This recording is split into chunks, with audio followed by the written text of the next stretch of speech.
Bismillahirrahmanirrahim. Assalamualaikum warahmatullahi wabarakatuh. Alhamdulillahilladzi hadana lihada wa ma kunna linahtadiya laula an hadanallah.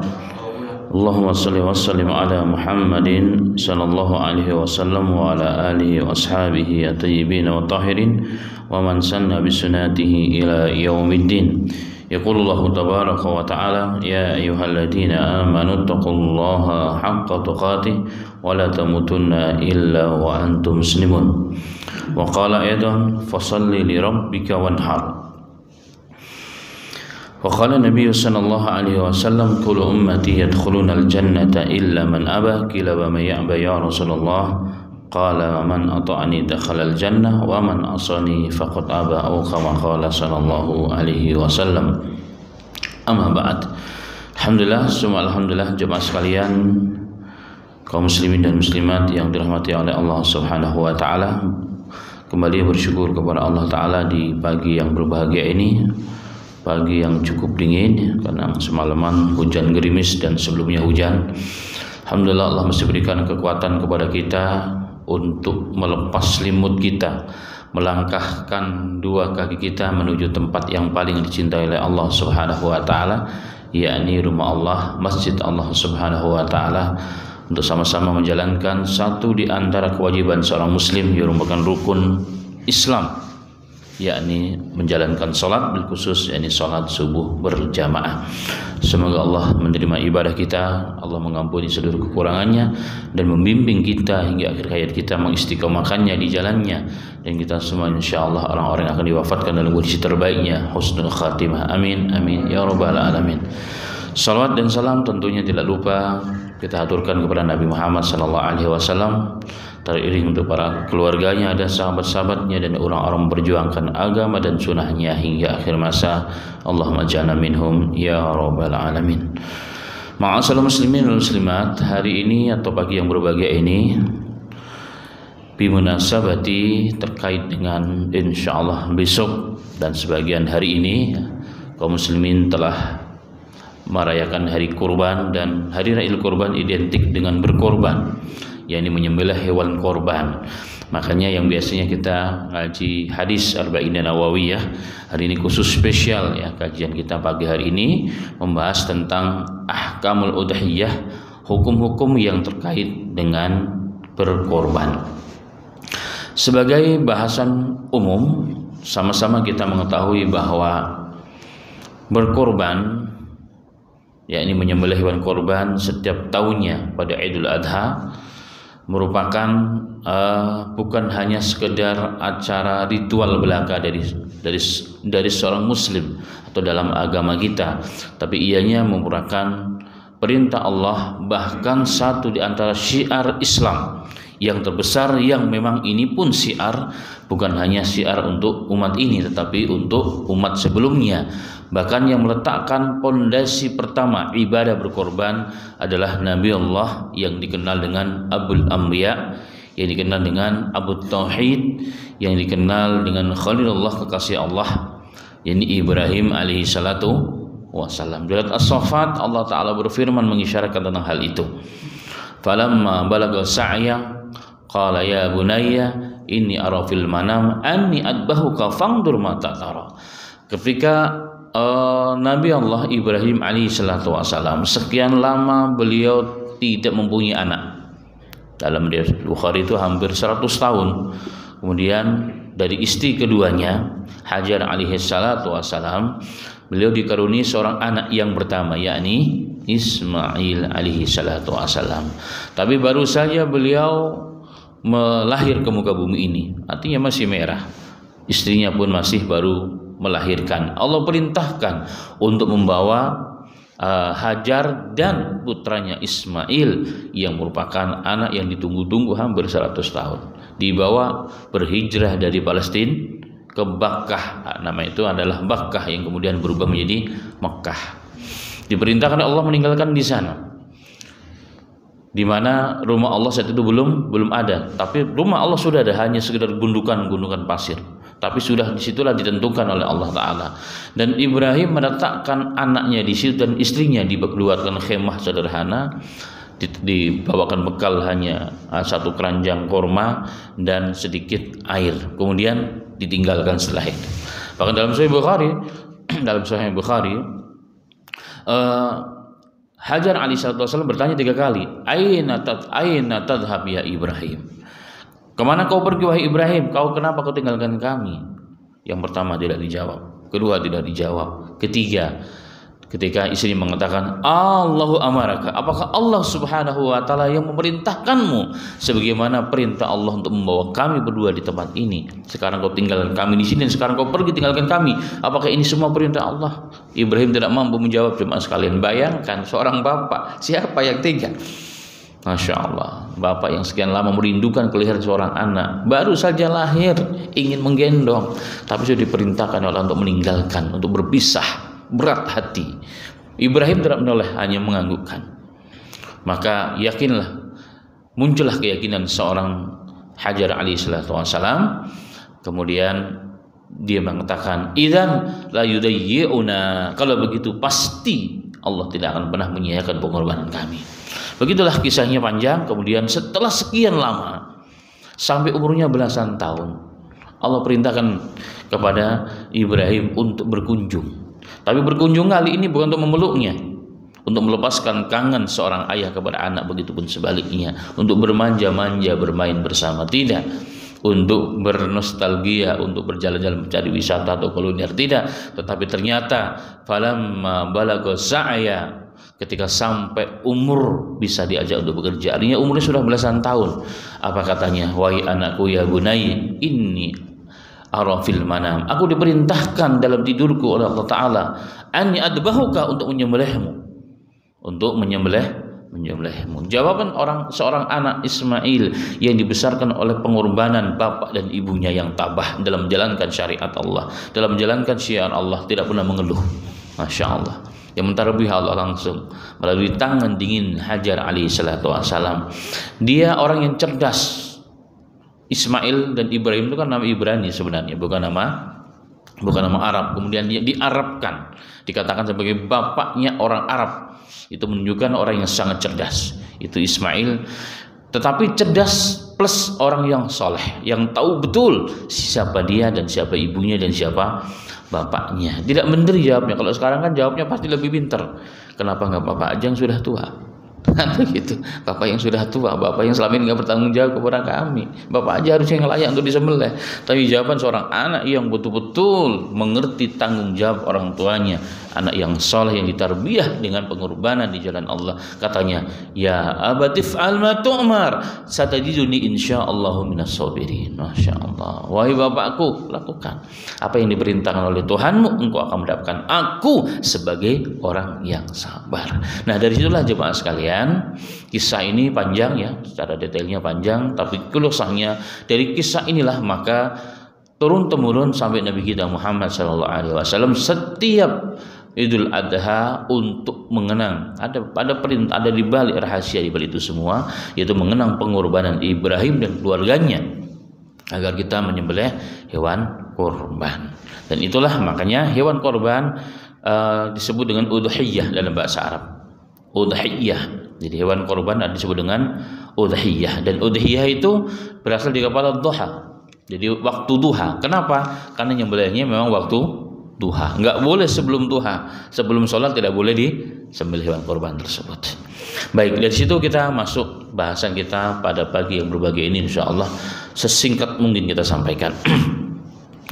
Yang pertama jemaah sekalian rahimani wa rahimakallah, fokus kepada tentang kurban. Yang pertama tentang hukum berkorban. Hukum berkorban. Hukum berkorban, pendapat yang pertama hukumnya adalah wajib. Termasuk mayoritas ulama Ahnaf ya. Hanafi maksudnya. Makanya kita lihat di negara-negara yang bermadzhab Hanafi, namanya berkorban itu Masya Allah syiarnya luar biasa. Hampir setiap rumah itu pasti Kalau di sana, ya kita lihat di sana hampir setiap rumah itu pasti berkorban. Mereka berlomba-lomba. Kenapa? Efek dari hukum tersebut. Mereka mengatakan adalah wajib, dan sebagian dan ulama-ulama di Saudi juga ada yang mengatakan lebih cenderung kepada makna wajib. Nah, dalilnya apa? Dalilnya adalah firman Allah tadi, surat Al-Kautsar, fasalli li rabbika wanhar. Fasalli, salatlah engkau untuk Tuhan wahai Muhammad, dan sembelihlah korban, wanhar. Nah, di sini Allah perintahkan kewajiban salat sama dengan disambung dengan kalimat waw, namanya kalimat sambung dengan waw. Artinya untuk apa namanya? Untuk menyambung, berarti menunjukkan kedudukan yang sama. Sebagaimana salat wajib, maka berkorban juga wajib bagi yang mampu. Nah, ini dalil yang pertama. Kemudian di antara yang lain adalah Rasul sallallahu alaihi wasallam mengatakan dalam hadis yang diriwayatkan oleh Imam Ahmad, Abu Daud, hadisnya sahih, ya ayuhan nas, inna ala ahli kulli baitin fi kulli amin udhiyatan.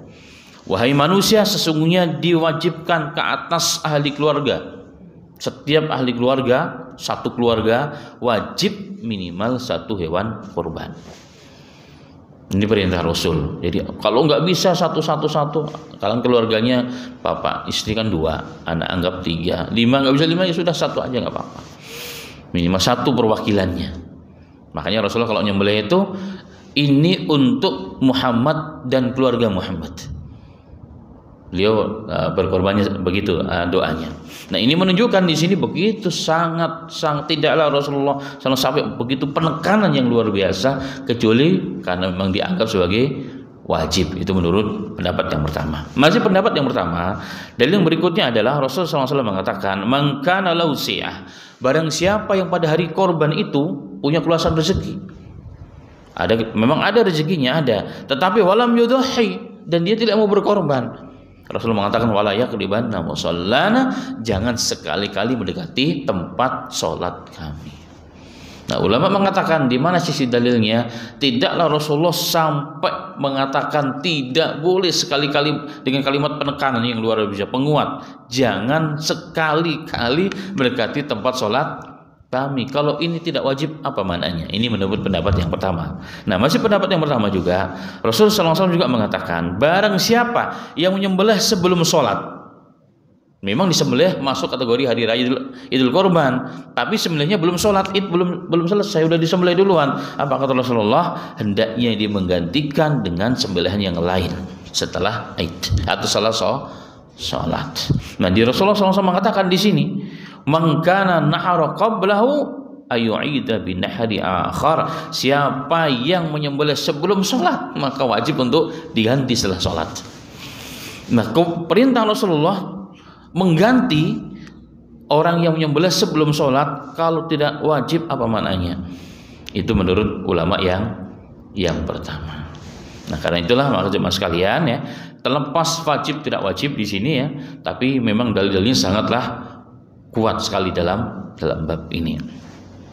Dan masih banyak. Nah, tapi itu diantara dalil hal tersebut. Tetapi pendapat yang kedua adalah jumhurul ulama. Nah, jumhur ulama masuk di dalamnya ulama Malikiyah, ulama Syafi'iyah, ulama Hanabilah, ya, Hambaliyah. Itu mayoritas mereka mengatakan bahwa udhiyah berkorban itu adalah sunnatun muakkadatun, sunnah yang sangat ditekankan bagi yang punya kemampuan. Bagi yang punya kemampuan. Apa dalilnya? Dalil mereka dalam hadis yang sahih Rasul sallallahu alaihi wasallam mengatakan, man arada ayudhi wa dakhala al-ashara, barang siapa yang ingin berniat berkorban dan telah masuk 10 hari awal Zulhijjah. Ini sekarang sudah tanggal 9 di Indonesia, di sebagian negara sudah tanggal 10. Nah, dari tanggal 1 Zulhijjah ketika sudah kelihatan hilal di sore hari itu, maka Rasulullah SAW mengatakan, fala ya'khud min syar'i wala min adharihi syai'a, jangan pernah mengambil atau memotong dari rambut manapun, mau di atas, bawah, dada, apa semua, dan juga kuku, baik kaki ataupun tangan, nggak boleh dipotong, nggak boleh dicukur. Nah, ulama mengatakan di sini kalimat man aroda, Siapa yang ingin berkorban. Nah, ulama juga mengatakan tidaklah sesuatu yang wajib itu akan dibanding dengan aroda. Jadi seakan-akan silakan siapa yang mau. Berarti boleh dong tidak mau. Nah, ini tidak ada penekanan wajib dan harus. Nah, disinilah ulama mengatakan dengan demikian ini menunjukkan bahwa berkorban hukumnya sunnah muakkadah. Kemudian jemaah sekalian, hadisnya cukup panjang ya, hadisnya cukup panjang. Ada satu riwayat yang sahih juga. Ada satu riwayat yang sahih. Di zaman sahabat ya, setelah Rasulullah SAW meninggal dunia, di zaman sahabat bahwa Abu Bakar, Umar ya, dan para tokoh-tokoh yang lain mereka sengaja tidak berkorban. Ya, mereka sengaja tidak berkorban. Kenapa mereka sengaja tidak berkorban? Karena mereka ingin menunjukkan bahwa korban tidaklah wajib. Bahwa korban itu tidaklah wajib. Tapi ulama mengatakan ini dilakukan oleh Abu Bakar dan Umar dalam riwayat yang sahih, karena saat itu orang sudah berlebihan dalam berkorban. Jadi sudah melampaui batas, sudah keluar daripada syariat atau dari tuntunan syariat yang dibenarkan. Jadi sudah berlomba-lomba dalam berkorban. Tapi perbuatan Umar tidak mungkinlah menurut ulama Umar sengaja meninggalkan berkorban padahal beliau mampu, kecuali ingin menunjukkan kepada masyarakat di zaman itu memang korban itu nggak wajib sebenarnya, begitu kurang lebihnya. Begitu juga sahabat-sahabat yang lain ya, seperti Abdullah bin Mas'ud al-Ansari ya, beliau juga mengatakan demikian. Aku punya kemampuan sekarang, tapi saya nggak mau berkorban. Supaya apa? Supaya orang-orang tidak menyangka bahwa korban itu wajib, adalah wajib. Ada satu riwayat lagi yang luar biasanya adalah dalam Sunan Al-Kubra Al-Imam Baihaqi dari Abdullah bin Mas'ud Al-Ansari, sama tadi tapi dengan teks yang berbeda. Teks yang berbeda, hadisnya sahih. Ya, hadisnya sahih, beliau sengaja, memang betul-betul sengaja tidak berkorban agar orang tahu bahwa korban itu tidak wajib. Abdullah bin Umar mengatakan sunnatun ma'rufah, sunnah yang sama-sama sudah diketahui. Abdullah bin Abbas dalam satu riwayat sahih sedang duduk di hari raya korban bersama teman-temannya, tiba-tiba memanggil seorang budaknya, bro sini ada 2 dirham, tolong pergi ke pasar beli daging. Ke pasar beli daging berarti bukan beli sapi atau beli kambing, nggak cukup uangnya, cuma beli daging ya, potongan daging begitu, maksudnya sekian kilo lah. Setelah sampai dibawa oleh Abdullah bin Abbas loh, ini Abdullah bin Abbas seorang yang disebut dengan hibrul ummah, tintanya umat, saking banyaknya ilmunya. Maka setelah datang beliau katakan, dia taruh di tengah-tengah di antara sahabat yang lain, beliau mengatakan hadi udhiyatu ibn Abbas, ini korbannya Abdullah bin Abbas. Dia ingin menunjukkan bahwa ini tidak wajib. Makanya ulama di antaranya Al-Imam Ibnu Hazm, beliau mengatakan tidak ada satu riwayat pun dari kalangan seorang dalam riwayat yang sahih bahwa sahabat mewajibkan berkorban. Tetapi kita ingat kalimat ini muncul saat orang sudah sangat berlomba-lomba dalam berkorban, bahkan sebagian ulama mengatakan sudah hampir melampaui batasan. Nah, dalam kondisi terlepas soal wajib tidak wajib, dalam kondisi seperti ini, apalagi dalam kondisi sulit ekonominya, banyak orang yang perlu berbahagia dan perlu dibantu, banyak orang yang sepanjang tahun tidak pernah makan daging, maka sangatlah dianjurkan. Bahkan orang yang mampu dan sengaja tidak mau berkorban bisa terkena dengan hadis tadi, barang siapa yang ada kemampuan walam yudhi, dan dia tidak berkorban, maka jangan sekali-kali mendekati musola kami. Karena maksud sebagian ulama, kata jumhur, di sini bukan haram dilarang, tapi sebagai kecaman saja. Dia punya kemampuan nggak mau berkorban sih? Berkorban kan berbagi dengan kanan kirinya. Nah, ini kecaman dari Rasul Shallallahu Alaihi Wasallam. Tapi ala kulli hal, bahwa hukum minimal sunnatun muakkadah. Kemudian jemaah sekalian rahimani wa rahimakumullah, apakah boleh orang yang bersafar berkorban? Boleh kalau punya kemampuan ya, tetapi anjurannya lebih kepada orang yang mukim ya, orang yang mukim. Apakah orang yang apakah boleh berkorban dengan berhutang demi untuk mewujudkan syiar di mana hari ini perlu banyak syiar seperti itu. Ulama mengatakan boleh, tapi sebenarnya tidak ada kewajiban untuk dia kalaupun dianggap itu wajib. Karena Allah mengatakan la yukallifullahu nafsan illa usaha. Allah tidak pernah membebani hambanya dan umatnya sesuatu yang tidak mungkin dia lakukan. Nah, saat dia orang kaya tapi kebetulan saat itu dia nggak ada, ya sudah, tidak ada kewajiban. Tapi ulama mengatakan boleh dia berhutang jika memang yakin dan dipastikan secara hitungan manusia, kalkulasi manusia, bahwa setelah itu dia bisa bayar, nggak ada masalah. Apalagi ada nilai-nilai syiar membantu sesama kaum muslimin, diperbolehkan. Ya. Di sebagian mah haji, saat orang berhutang untuk haji kan berarti nggak ada kewajiban sebenarnya dia berhaji. Tapi kalau dia haji dengan uang utang itu tergugurkan tidak kewajibannya, tergugurkan. Yang penting habis itu dibayar utangnya. Jangan setelah haji lupa dengan dengan utangnya. Ini masalah namanya. Kayak ada sekarang talangan haji, ya kan, ada program terutama bank-bank non konvensional ini syariah biasanya ada talangan haji dan umrah. Baik. Kemudian jemaah sekalian rahimani wa rahimakumullah, bagaimana ini orang yang berhutang, ya, orang berhutang berarti ini memang ada kemampuan. Bagaimana orang yang sudah punya utang? Orang sudah punya utang ada dua jemaah. Pertama, utang di luar kebutuhan, berarti untuk mengembangkan usaha.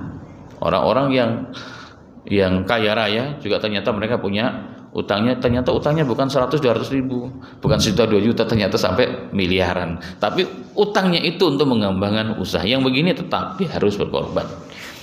Kan dia bisa ada uang yang memang boleh disisihkan. Tapi seandainya orang utang karena kebutuhan, apakah boleh berkorban? Boleh, dengan catatan boleh memang ada tempo waktu pembayaran utang.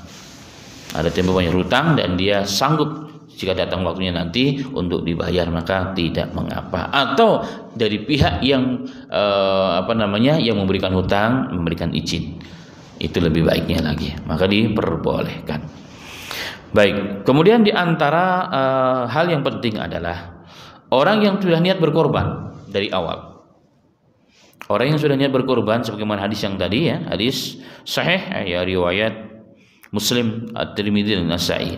Barang siapa yang telah berniat berkorban, jadi tidak jadi urusan nanti, ya. Yang penting sudah niat ingin berkorban. Ketika sudah masuk hilal Zulhijjah dari tanggal 1, maka tidak boleh mencabut atau menggunting atau mencukur rambut mana saja. Rambut mana saja kalau sudah masuk, dan juga mencukur atau menggunting kuku jika tanpa ada kepentingan yang darurah, yang sangat. Kalau ada kepentingan, tiba-tiba lagi jalan kakinya kesandung sehingga terkelupas, kalau nggak ini malah ini, ya nggak apa-apa, itu babnya beda. Itu babnya itu darurah, ad-darurat tubihul mahdurat. Bahkan sesuatu yang haram pun bisa diboleh kalau itu memang kondisi terpaksa. Tapi kalau tidak, nggak diperbolehkan. Nah, tidak diperbolehkan di sini maksudnya apa? Apakah haram ataukah makruh? Ini yang di kalimat tidak dibolehkan itu maksudnya apa? Karena Rasul mengatakan fala ya'khud minha syai'a, jangan diambil sedikit pun, baik rambut apapun atau dari kuku manapun. Kalau mau ya sebelum masuk 10 Zulhijjah awal, silakan digunting, silakan dicukur. Nah, kembali kepada pertanyaan, maksudnya apa? Haramkah atau makruhkah? Nah, ulama mengatakan hukum ini turunan dari hukum yang pertama.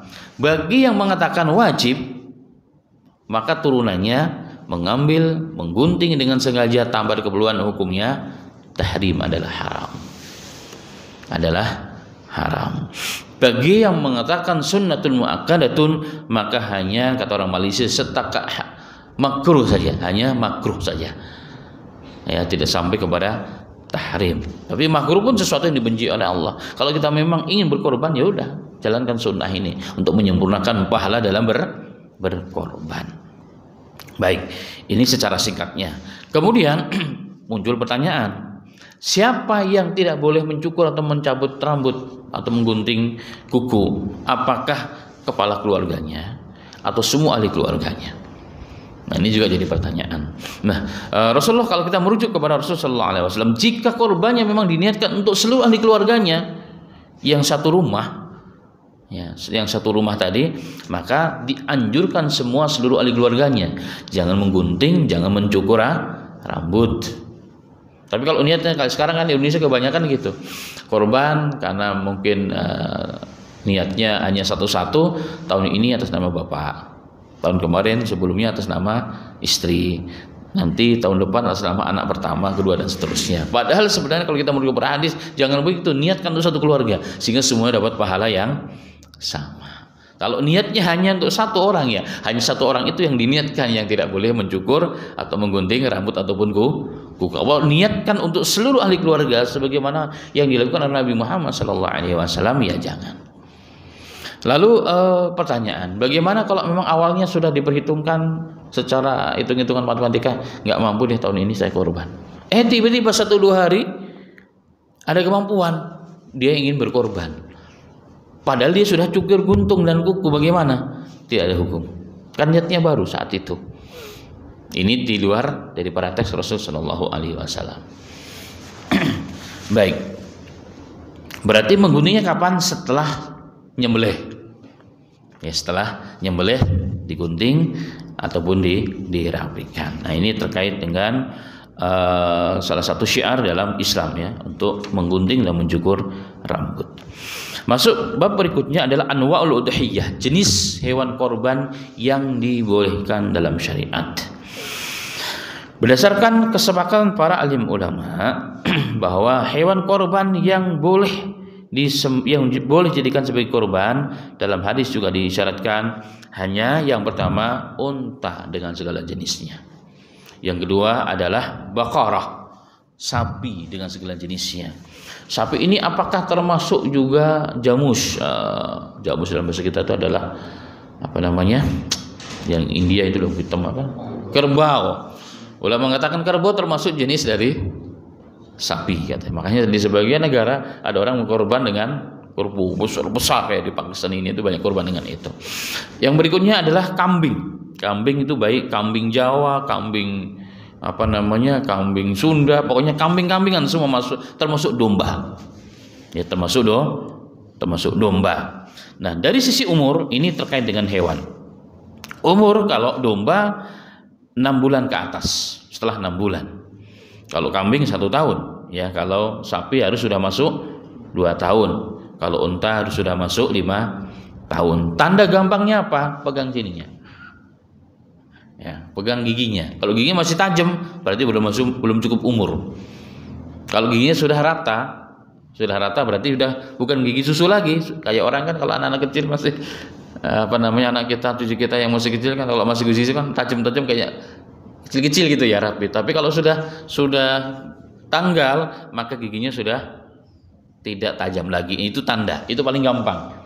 Itu paling gampang. Biasanya kalau tukang hewan sudah paham, ini sudah cukup umur, ini belum nih. Seperti itu. Baik, kemudian jemaah sekalian rahimani wa rahimakumullah. Apakah boleh yang lain setelah ini? Kan ada hadis, barang siapa yang datang pada waktu salat Jumat jam yang pertama, maka dia mendapatkan pahala unta. Datang jam kedua, dapat pahala baqarah, sapi. Yang ketiga kambing, yang berikutnya ayam, dan berikutnya telur. Bukankah itu juga satu dalil bolehnya berkorban kalau nggak mampu kambing, kalau sapi, apalagi unta yang lebih mahal? Berarti boleh dong korban dengan ayam atau telur. Ulama mengatakan tidak dibolehkan. Itu beda konteks. Hadis yang pahala korban tadi itu pahala korban saat sholat Jumat. Rasulullah hanya ingin memberikan satu nilai, orang yang berkorban dan telat datangnya ya dapatnya, kalau nggak telur ya ayam begitu. Setelahnya udah tutup buku, nggak dapat pahala apa-apa, tapi tergugurkan kewajibannya. Nah, ini bukan konteks dalam berbicara tentang hewan korban. Kalau hewan korban tidak lepas daripada itu. Ada satu fatwa ulama, saya diberitakan oleh teman saya di negara Maldives. Maldives itu kan negaranya lagi kecil. Bahkan di sana pakai mobil aja nggak boleh orang punya mobil, motor aja berat. Kenapa? Karena negaranya sangat kecil, orang pakai mobil penuh negaranya, nggak bisa ada tempat untuk tempat tinggal. Dan di sana tidak ada hewan buas, nggak ada. Bahkan dianggap kucing itu termasuk hewan buas katanya. Apalagi hewan-hewan yang bisa dikorbankan. Nah, di sana akhirnya orang, bagaimana korban kami? Sampai ada fatwa dibolehkan selain itu. Tapi jumlah ulama mengatakan tidak diperbolehkan. Kalau mereka tidak punya itu ya sudah. Maka terangkat kewajiban Sebut kalaupun mau ya dibicarakan dengan baik dengan pemerintah setempat supaya mereka bisa pengadaan barang untuk berkorban setiap tahunnya. Baik. Kemudian antara hewan korban yang dikorbankan betina dan jantan itu boleh, nggak ada masalah. Kan sempat beberapa waktu yang lalu, sekarang nggak mungkin sebagian kalau korban harus yang pejantan. Kalau betina nggak boleh, tidak ada dalilnya. Semua sama ya, tidak berbolehkan. Bolehkah berkorban dengan hewan yang sudah apa istilahnya? Dikebiri ya? Boleh. Mengkibirinya nggak boleh, tapi kalau sudah ada boleh. Itu diperbolehkan, bahkan dari sisi kualitas itu lebih baik. Dagingnya, baunya dan seterusnya. Lalu apa yang paling afdal dalam berkorban? Nah, ini penting, catatan penting. Apa yang paling afdal dalam saat kita berkorban? Kalau merujuk pendapat yang pertama adalah secara tekstual. Nabi Muhammad SAW saat berhaji, haji dulu ada, berkorban 60 unta. Dengan tangannya sendiri, belum menyembelih. Ya, ada beberapa sisa dengan oleh Ali bin Abi Thalib. Tapi setelah Rasulullah SAW pulang ke Madinah, beliau berkorban selalunya setiap tahun adalah domba. Nah, dombanya Rasulullah itu berwarna putih. Berwarna putih semuanya, tapi dalam hadis melihat dengan warna hitam, berjalan dengan warna hitam. Artinya ada bercak-bercak di sekitar mata dan 4 kakinya, itu warna hitam. Itu sifat domba lahiriahnya Rasul Shallallahu Alaihi Wasallam, dan ternyata domba itu lebih baik daripada kambing dari sisi kualitas dagingnya. Dulu sempat beberapa tahun yang lalu ya, sebelum banyaknya dakwah kajian, orang nggak mau domba, semuanya kambing, sehingga domba harganya murah. Nah, beberapa tahun terakhir, 5 tahun terakhir sekarang ini domba menjadi hewan yang masya Allah. Kenapa? Ternyata orang tahu domba yang memang boleh diutamakan. Termasuk dalam akikah juga sama. Akikah juga sama. Baik. Maka pendapat ulama yang pertama, yang paling afdal adalah domba saat berkorban. Sehingga ada beberapa jemaah biasanya pokoknya semuanya domba, karena Rasulullah seperti itu. Itu tekstualnya demikian ya, selalu domba ya, karena memang Rasulullah melakukan korban adalah domba. Yang penting kan besar, yang penting kan bagus kualitasnya, dibagi untuk masyarakat. Nah, pendapat yang kedua, mereka melihat ibadah korban ini bukan hanya secara tekstual, tetapi secara kontekstual. Kembali kepada maqasidus tasyri', kembali kepada tujuan berkorban itu apa sih? Bukan hanya sekedar mengalirkan darah, menumpahkan darah dari hewan sembelihan, bukan. Lebih dari itu adalah apa? Berbagi untuk membahagiakan sesama kaum muslimin, terutama orang-orang yang memerlukan. Nah, dari situ mereka mengatakan, berarti namanya berbagi, yang paling baik adalah yang paling banyak bagiannya dan dagingnya. Kalau begitu berarti mana yang lebih besar dagingnya, mana yang lebih banyak, ya itulah yang paling afdal. Nah, ini mungkin ya kalau kan di beberapa masjid tuh kadang-kadang ada bagian untuk sapi sekian, kurang sekian. Tapi ada nih orang berkorban tapi nggak mau ke sapi karena maunya kambing, karena hadisnya begitu. Ya kita sampaikan pendapat yang kedua secara kontekstualnya, bahwa maqasidut tasyri', maksud pensyariatan itu bukan hanya sekedar mengalirkan darah, bukan, lebih kepada berbagi. Maka hadisnya sahih, khulu minha, makan darinya, wadakhiru, simpan, wad'at'imu, watasaddaqu, kasih makan orang dan bersedekah dengan daging tersebut. Bersedekah dari hewan korban itu hukumnya wajib. Berbagi dengan kanan kirinya, hukumnya dianjurkan. Baik, dan yang paling afdal merujuk kepada hadis adalah yang paling besar. Yang paling mahal pastinya kan gitu. Kalau bicara besar, yang mahal kalau sekarang ini, kecuali memang sudah menyiapkan sendiri, harga murah tapi besar. Dan yang paling banyak orang mendapatkan manfaat. Yang paling banyak mendapatkan manfaat, itu yang paling utama dan afdal. Lalu jemaah sekalian rahimani wa rahimakumullah,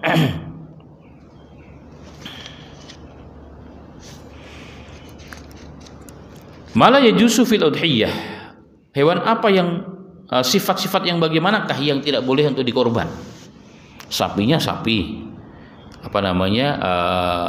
baqarahnya Sapi ya sapi, ibil ya ibil, unta ya unta, kambing ya kambing. Tetapi ada beberapa catatan, walaupun kambing, walaupun sapi, walaupun unta, tapi nggak boleh dikorbankan. Yang pertama dalam hadis yang sahih, yang saya simpulkan ya dalam beberapa hadis yang sahih adalah apa? Buta dua-duanya atau cuma satu. Tapi kalau nggak kentara, ya, orang-orang nggak perhatikan banget, nggak kelihatan kalau ini buta, nggak ada masalah. Tapi kalau kentara jelas bayyinun, jelas, tidak boleh dikorbankan, nggak boleh digunakan untuk korban. Yang kedua adalah arja, kakinya pincang atau hilang atau parah, kakinya pincang banget ya, artinya pincang banget gitu lah. Emang begitu sudah ya, nggak boleh dikorbankan. Begitu juga sakit. Ya, sakit, apalagi sakit yang kayak kemarin ya, beberapa waktu tahun kemarin, sakit yang dimungkinkan mengurangi kualitas atau justru menularkan, apalagi kepada manusia, itu nggak boleh. Itu jelas tidak diperbolehkan. Kurus, kering. Kalau kurus kan kita korbankan dagingnya, bukan tulangnya. Kan gitu, kalau tulang kan nggak bisa dimakan. Maka kalau yang kurus kering ya jangan. Kecuali kalau kurusnya hanya kurus, ya kita standar lah biasa, karena memang dalam perjalanan dia hewannya agak stres, kurang makan, tapi dia dagingnya masih ada, nggak ada masalah. Tapi kalau kurusnya kurus sangat, apalagi karena penyakit ya, tidak diperbolehkan.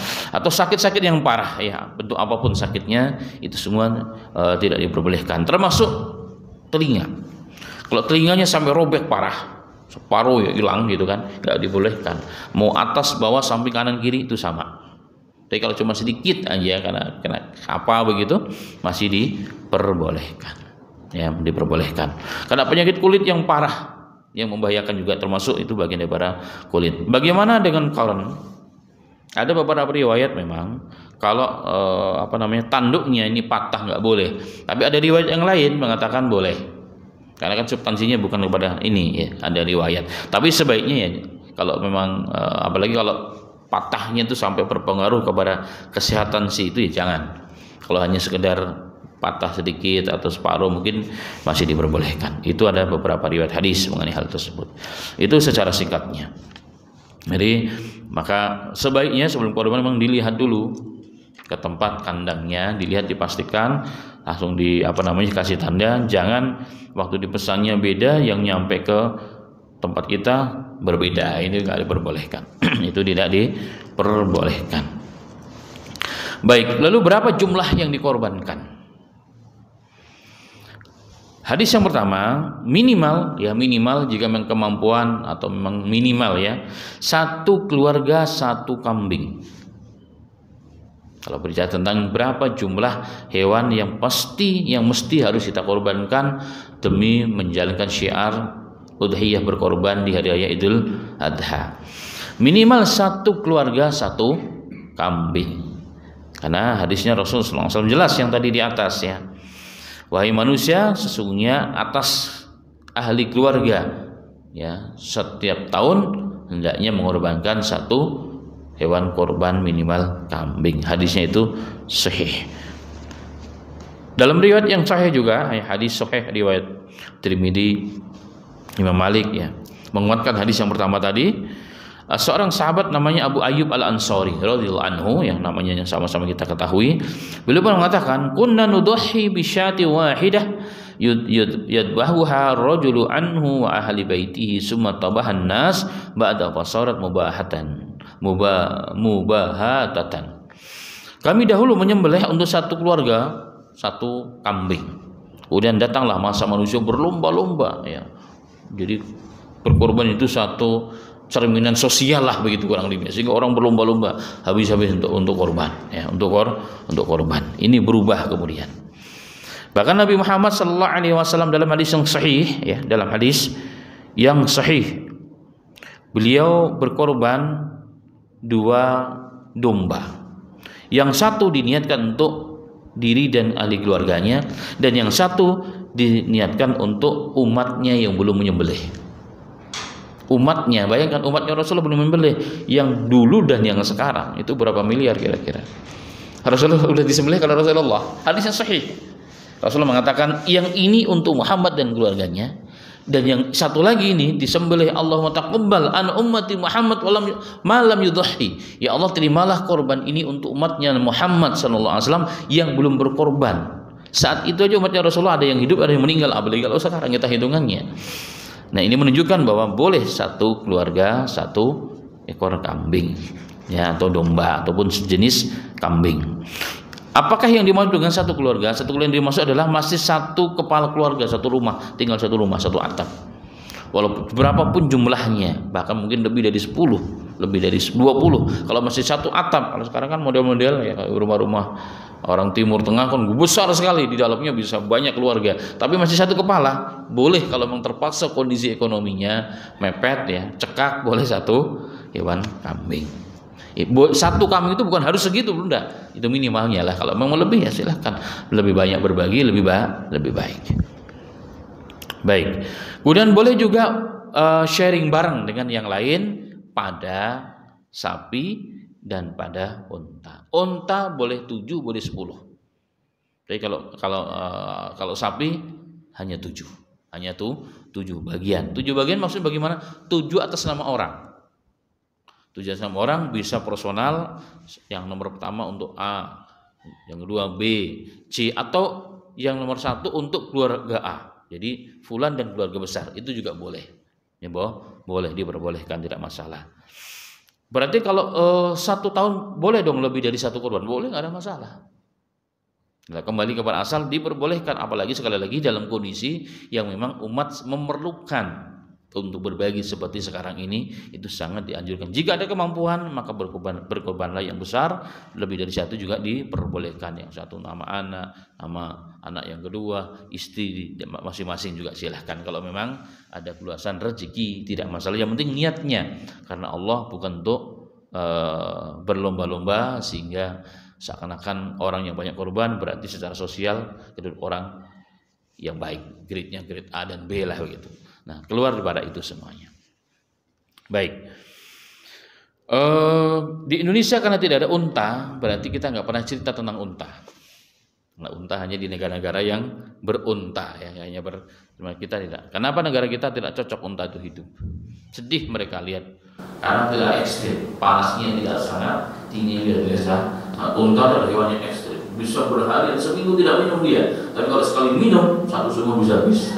Itu unta. Karena dia bisa nyimpan, ya, bisa nyimpan dalam tubuhnya air itu. Nah, itulah unta. Waktu menyembelih sebagaimana tadi setelah disinggung, wajib harus setelah sholat Id. Maksud saya itu bagaimana? Setelah ceramah enggak? Dengarkan ceramah itu adalah sunnah. Kalaupun wajib dianggap sholatnya itu wajib. Jadi boleh. Kalau habis assalamualaikum ya boleh. Tidak langsung boleh. Itu diperbolehkan jika terpaksa. Mungkin saking banyaknya yang korban kayak di beberapa negara kan, sampai ribuan satu masjid. Jadi nggak mungkin, pokoknya ada waktu lah, siang malam mereka berkorban. Tapi kalau kondisi normal begini mah, biasanya umumnya sholat selesai jam 8, jam 10 baru mulai korban barengnya, juga nggak masalah. Baik, itu waktu. Tetapi jelas barang siapa yang menyembelih sebelum sholat, maka wajib untuk mengulangnya. Wajib untuk mengulangnya. Ulang menyembelih dianjurkan di setiap yang berkorban yang menyembelih, jika ada kemampuan. Kalau tidak niabatan, maka minta, biasanya kalau dalam beberapa riwayat ini kepada orang yang paling dianggap paling ongkot untuk menyembelih. Orang yang paling ongkot berarti orang yang paling paham terkait dengan hukum dan ahkam berkorban. Biasanya para imam tempatan. Kapan waktu akhir menyembelih? Tasyrik hari ketiga. Jadi waktu menyembelih ada 4 hari. Hari pertama tanggal 10 hari raya, siang malamnya nggak ada masalahnya. Hari tasyrik yang pertama berarti 10, 11, 12, 13, dan 13 sampai asar saja. Memang ada orang yang boleh sampai ada. Di tempat waktu kami dulu di tetangga di universitas kami di Karaji saja, itu setiap tahun itu 4 hari waktu korban itu hampir-hampir nggak cukup. Saking banyaknya orang korban. Dan korbannya itu dikirim ke wilayah perang, wilayah perang dikirim, dibungkus di inilah dengan sebaik mungkin sehingga tidak busuk dan seterusnya, freezer begini, frozen dan seperti itu. Dan mereka menyembelih 24 jam. Itu Masya Allah, hampir gak cukup pada hari itu, saking banyaknya. Saking banyaknya. Kalau kita alhamdulillah ya, kita ditunda 2 hari juga masih bisa ya waktu itu. Alhamdulillah. Ya tahun ini di Polda aja baru dapat 1 sapi 2. Biasanya alhamdulillah untuk kami masih di masjid bisa sampai 9, pernah juga lebih, dan sudah 16 juga pernah. Kalau kami hanya beberapa. Baik, kemudian coba sekalian, di mana tempat untuk menyembelih? Tempat menyembelih kalau dalam syariat, karena menyembelih korban itu kan bukan hanya sekedar menyembelih, tapi ada unsur syiar. Maka dianjurkan di tempat terbuka di mana orang bisa melihat. Maka anak-anak, orang tua yang menyembelih, kalau tidak bisa menyembelih, langsung minimal menyaksikan. Itu juga perintah Nabi Muhammad SAW. Untuk apa? Ini bagian dari syiar. Bahkan disunahkan juga atau dianjurkan juga, yang menyembelih itu bukan hanya bapak-bapak, termasuk juga kaum wanita. Itu ada anjurannya ya. Itu juga ada anjurannya. Dalam hadis ya, dalam hadis yang sahih dari Abu Musa al-Asy'ari radhiyallahu anhu, dia memerintahkan perempuan-perempuannya, istri dan anak-anaknya yang perempuan, untuk menyembelih dengan tangan-tangan mereka, korban-korban mereka. Tapi ini memang punya perlu keberanian. Kadang-kadang jangankan ibu-ibu yang bapak-bapak kadang-kadang nggak berani. Kadang-kadang tidak berani, lihat darahnya nggak tega katanya begitu ya, tidak tega. Ada satu riwayat, ada seorang perempuan yang penggembala kambingnya karena sesuatu sebelum mati oleh beliau disembelih di jalan sahabat. Dan ini sampai beritanya kepada Rasul Sallallahu Alaihi Wasallam. Karena itulah maka ulama mengatakan anjuran kaum wanita kalau bisa menyembelih dengan tangannya langsung, kalau tidak minimal melihat apa yang dijual. Kalau jauh bagaimana? Alhamdulillah sekarang sudah canggih hidup kita, bisa divideokan, tidak ada masalah. Demi untuk minimal lagi kita melihat dan korban kita disembelih dengan cara yang baik apa tidak, kan begitu ya kita lihat. Jangan sampai tidak sesuai dengan aturan Islam, aturan Nabi kita Muhammad Sallallahu Alaihi Wasallam. Baik, bagaimana cara mewafatkan hewan korban? Setelah dikorban, kalau kita korban sendiri, cara pertama korban sendiri, maka setelah dikorban semua selesai, maka sunnah untuk kita makan. Bukan haram enggak makan, sunnah juga disimpan. Kalau memang kondisi masyarakat tidak perlu banget ya, boleh disimpan untuk kita, nggak ada masalah. Yang berikutnya boleh kita bagi-bagi dalam bentuk makanan jadi, atau bagi-bagi dalam bentuk hewan daging masih mentah, dan juga disedekahkan, dan juga disedekahkan. Muncul pertanyaan, baru nulis tadi malam tentang hukum berbagi hewan korban terhadap non muslim. Apalagi kita kan yang tinggal di kompleks seperti ini ya, di kompleks seperti ini ya, alhamdulillah kita hidup rukun, damai, selama ini nggak ada masalah. Bolehkah memberikan kepada mereka? Oh, sangat dianjurkan. Ya, beda dengan zakat. Kalau zakat wajib untuk muslim yang mustahik. Tapi kalau hewan korban boleh kepada selain muslim. Dalil yang pertama surat Al-Mumtahanah ayat 8. La yanhaqumullahu 'anil ladzina lam yuqatilukum. Allah tidak melarang ya. Allah tidak melarang kalian, orang-orang yang tidak memerangi kalian, orang-orang yang tidak memerangi kalian dalam agama. Walam yukhrijukum min diyarikum, dan orang-orang yang tidak mengusir kalian, artinya mereka orang tetangga yang baik lah begitu ya. Intinya mereka non muslim tapi tetangga yang baik. Apa kata Allah? Antabarruhum, untuk kalian berbuat baik kepada mereka, wa taqsitu ilaihim, dan berbuat adil kepada mereka. Innallaha yuhibbul muqsitin, karena Allah Maha senang kepada orang-orang yang berbuat adil. Ini dalil yang pertama. Yang kedua adalah hadis sahih dalam Sahih Bukhari. Asma binti Abi Bakar di awal-awal Islam, ibunya itu belum masuk Islam. Berkunjunglah dia di Mekah ke Madinah. Tidak pernah kepada Rasulullah kata, oh silakan terima kita itu lah punya. Bertanya lagi, boleh tidak kasih hadiah simak? Oh boleh, silakan. Boleh, silakan. Nah, berbagi hewan daging korban itu kan sama dengan sedekah. nggak ada bedanya, sama dengan hadiah. Itu boleh, yang itu boleh, yang ini juga diperbolehkan, nggak ada masalah. Jadi berbuat baik kepada orang-orang sesama anak bangsa walaupun beda agama tidak masalah dalam urusan korban, korban. Yang penting memang mereka orang-orang baik, bukan orang-orang yang memang kerjanya merusak Islam, tidak. Kemudian juga ada asar yang sahih dari riwayat Tirmidzi dari Mujahid, ini tabi'in ya. Gurunya adalah Abdullah bin Amr. Abdullah bin Amr datang ke satu tempat sedang berkorban. Ditanya, kalau tetangga yang sudah dikasih belum? Tetangga yang sudah dikasih belum? Belum. Kasih. Kenapa? Karena aku mendengar Rasulullah mengatakan, "Ma zala Jibril yusini bil jari hatta dhanantu annahu suwayrisuhu." Jibril memberikan wasiat berkali-kali tentang hak tetangga sampai aku menduga, kata Rasulullah, bahwa tetangga pun boleh mewarisi harta kita. Kalau tetangga boleh mewarisi harta kita, apalagi yang sekedar korban, gitu maksudnya. Artinya bahwa intinya dibolehkan. Fakta ulama juga demikian. Mayoritas fakta ulama lintas madhab salafan wa khaliman dahulu dan hari ini membolehkan berbagi berkorban kepada selain muslim, apalagi untuk tetangga. Tetangga kalau kita kenapa siapa yang pertama kali akan ngurusin kita? Tetangga kita, siapapun dia, ya kan? Siapapun dia. Dan dari sisi lain juga ada niat, ada berdakwah di situ, nilai orang Islam yang terbaik. Karena kasihan kalau anak-anaknya melihat, ya Allah, ini tetangga dari Islam yang boleh daging, nanti daging kita pingin nggak dikasih. Nah itu kan menyakitkan hati, menyakitkan hati. Maka disinilah ulama memberikan fatwa dengan dalil tersebut. Jadi diperbolehkan, tidak perlu khawatir, insya Allah.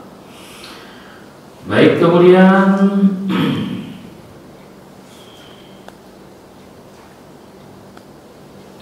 hukum menyembelih berkorban untuk orang meninggal dunia. Ini ada dua pendapat. Ada banyak pendapat, tapi intinya diperbolehkan menyembelih atas nama bapak, ibu, untuk apalagi kalau mereka ada pesannya. Walaupun ada sebagian mengatakan harus digabung dengan orang yang masih hidup.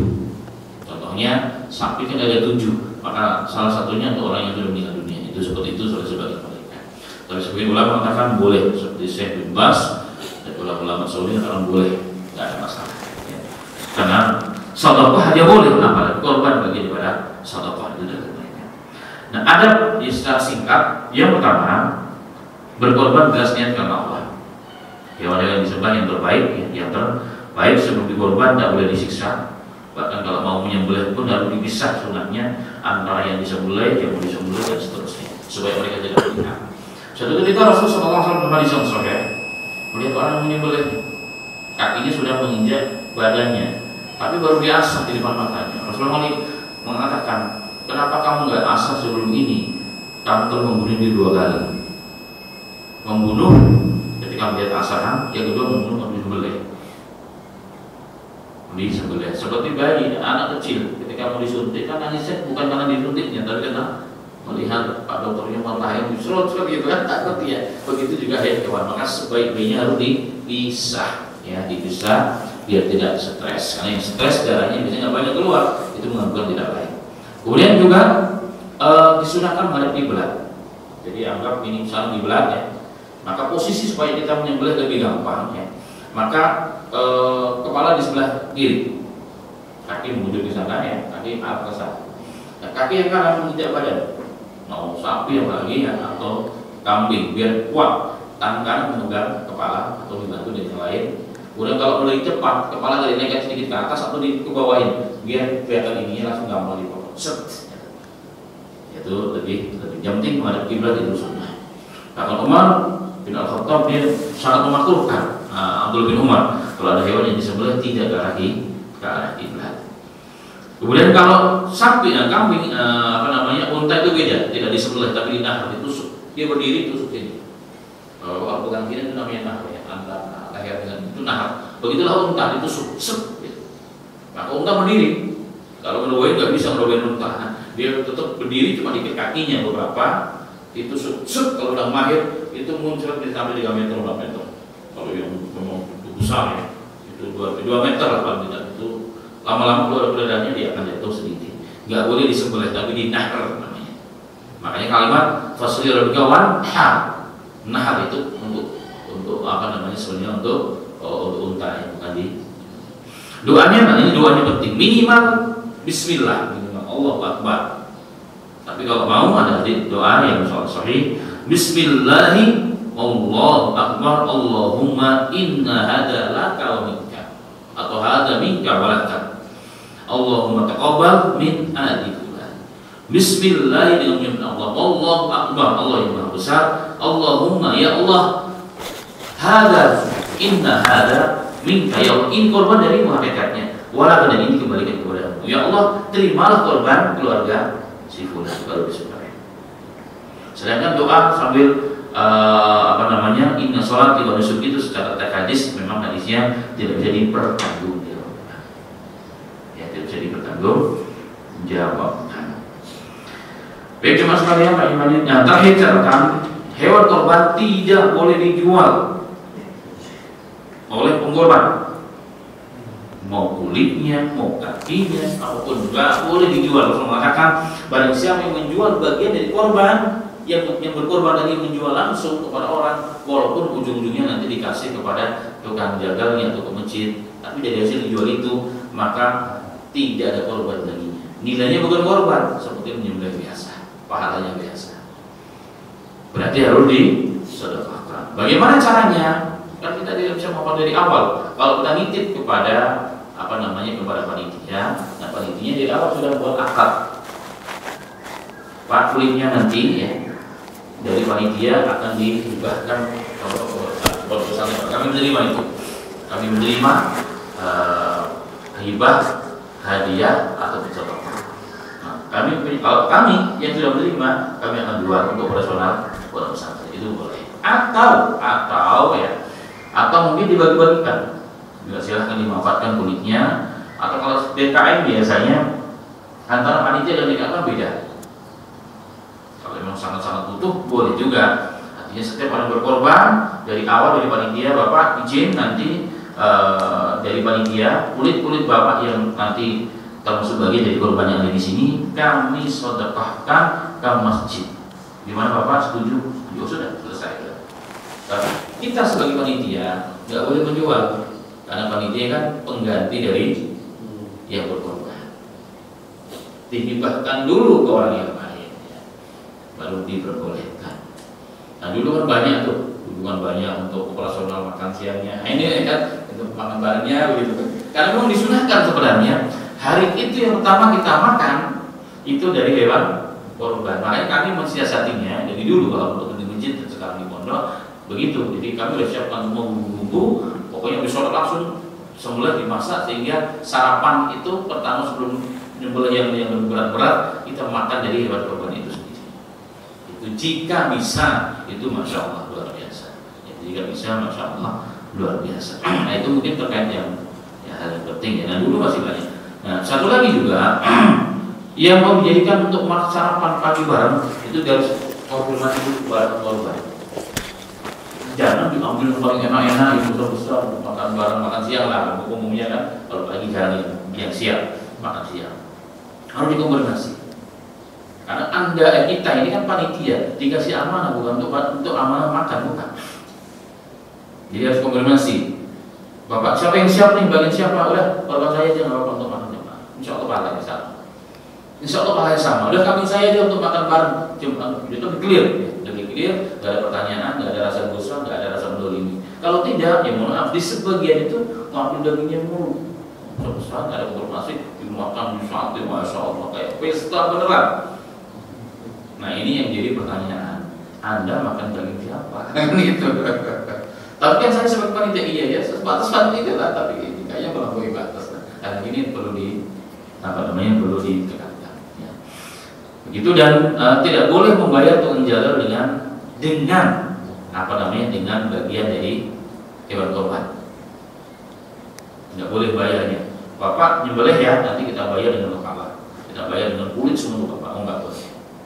Kalaupun dia nanti jadi makan korban, dia sebagai seorang muslim, bukan sebagai tukang jagal profesional atau taksi. Itu Rasulullah SAW mengatakan tukang jagal nggak boleh dikasih bayar dengan ini. Nanti saya kasih sendiri uangnya. Kalau mau dikasih dari sisi dia sebagai seorang muslim bukan sebagai tukang jagal. Baik, itu mungkin ya secara singkat terkait dengan ahkam hukum-hukum terkait dengan udhiyah. bisa kita akan korban. Mungkin hari ini sebagian korban